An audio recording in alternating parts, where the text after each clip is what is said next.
President Trump suggests he may be willing to make a deal for DACA in exchange for the border wall. And for more on this, we go to One America's Gabrielle Cuccia live at the White House. Hi there, Gabrielle. So what can you tell us about the president's statement? Yeah, well, the president made it quite clear. He understands at this time, present time right now, he has to cut a deal with the Democrats in order to get them on board. And DACA is something that he's willing to negotiate with. Now, we understand that DACA, the Supreme Court ruling, is way out in the future at this time. And even Vice President Mike Pence saying that he does expect DACA to be ruled unconstitutional. But even so, that just gives the playing field wide open for Republicans and Democrats to reassess immigration policy, specifically surrounding DACA. And the president saying this is the perfect time to do so, and for the Democrats to completely ignore that potential proposal. Now, the president hasn't identified exactly what he's looking for in DACA and how he's going to change it, but he's saying that he's willing to negotiate and talk, and for Democrats to be out in Puerto Rico in a Democratic retreat, 30-plus lawmakers not talking here at the White House as the president is standing by willing to negotiate. It's giving Hispanics, is what he's saying, as he tweeted out this morning, Hispanics a reason to jump on the Republican train, because the Republicans, even though there was some debate whether or not they were willing to negotiate with DACA, the fact that the president is putting this out on the table in representation of the GOP, that the Hispanics ought to get on board with the Republicans because they're willing to talk about this.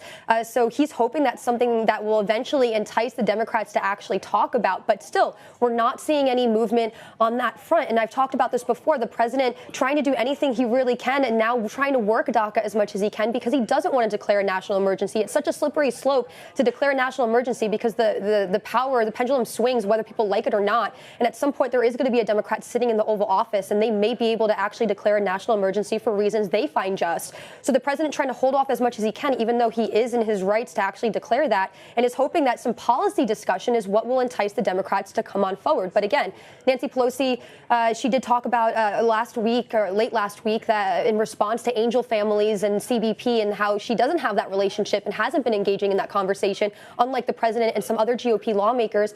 And she's still denying the fact that the wall doesn't suffice as a fix to the issues surrounding the southern border. Rachel.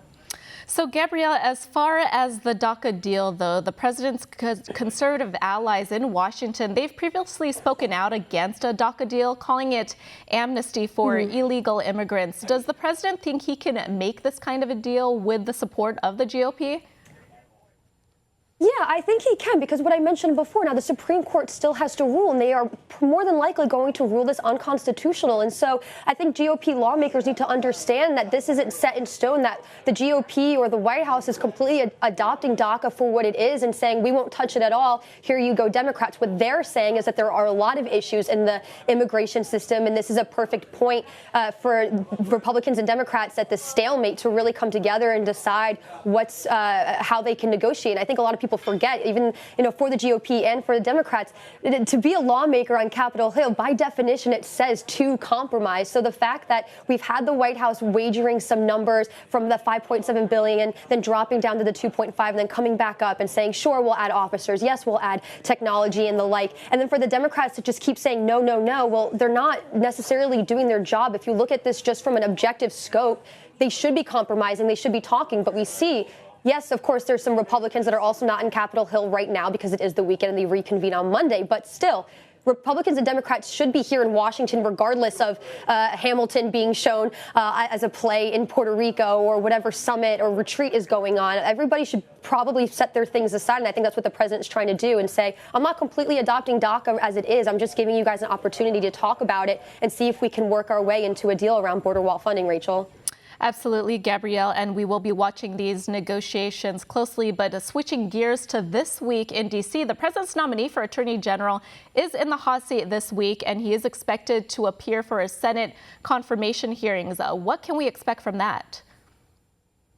Yeah, well, William Barr, who's the presidential nominee for Attorney General, he had served for the first Bush administration.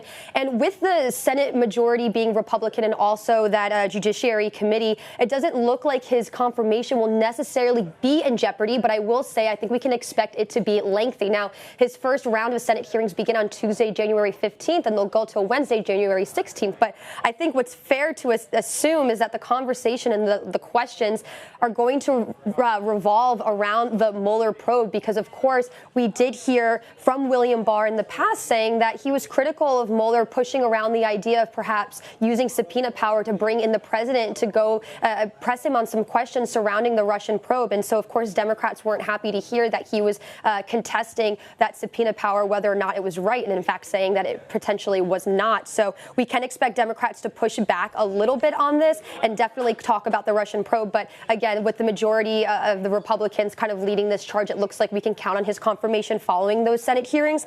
But we'll have to see exactly what happens. We did see Barr try and put himself in good position late last week. He was on Capitol Hill talking to lawmakers, talking to the chairman. We have Chuck Grassley, and then the incoming chairman, Senator Lindsey Graham, in which they both said that they felt he was going to act in good faith. So I think we can count on that. And then on lighter news, for some non-political news, the White House is also going to be hosting the Clemson Tigers. I forgot to mention that earlier. So they are expected to be at the White House despite the government shutdown, which will be a nice little buffer, I think, for all the politics erupting here in Washington. So if you're an NCAA football fan, then Monday might be a good day for you, Rachel. And a nice lighthearted event there taking place there at the White House. All right, One America's Gabrielle Cuccia reporting live from the White House, breaking it all down for us, giving us an update on the battle for border security with DACA, as you mentioned, a potential talking point, and of course, the Senate confirmation hearings coming up for President Trump's pick for Attorney General William Barr. All right, thank you so much, Gabrielle, for that live report. Want to see more videos like this? Click on the link below and subscribe to One America News on YouTube, and call your cable provider and kindly demand that One America News is added to your lineup. Call and subscribe today.